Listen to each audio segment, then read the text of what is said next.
sanitaire, même s'il y a fléchissement de la progression, le pic reste à venir dans les hôpitaux.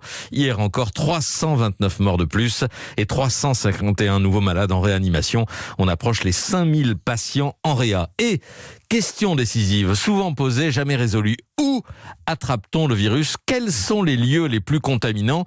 Victor Deland, d'une étude américaine, nous apporte quelques lumières. Oui, une étude menée par des modélisateurs de l'université de Stanford. Les chercheurs ont combiné les données de mobilité de près de 100 millions d'Américains dans les 10 plus grandes villes du pays. Ce sont donc leurs mouvements entre leurs lieux de vie et différents types de commerces qui ont été passés au peigne fin. Premier enseignement de cette étude, la majorité des contaminations est liée à un petit nombre de lieux. Sans surprise, ce sont les restaurants, les salles de sport, les cafés et les hôtels qui caracolent en tête de ce classement des endroits de supercontamination. En fait, tous les espaces clos, mal aérés, qui accueillent beaucoup de monde. Deuxième enseignement, les deux principaux facteurs qui déterminent les risques pour les visiteurs sont le temps que l'on passe dans ces lieux et la densité de personnes.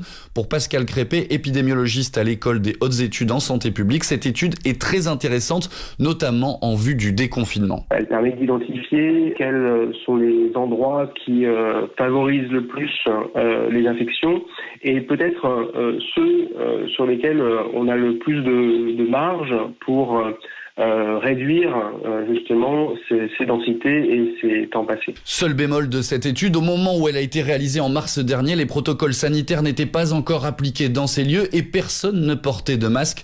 Pour le moment, il n'existe pas d'enquête similaire en France, mais l'Institut Pasteur est en train justement d'en préparer une et nul doute qu'elle sera regardée de très près par le gouvernement au moment des prises de décision pour le déconfinement. Victor Deland.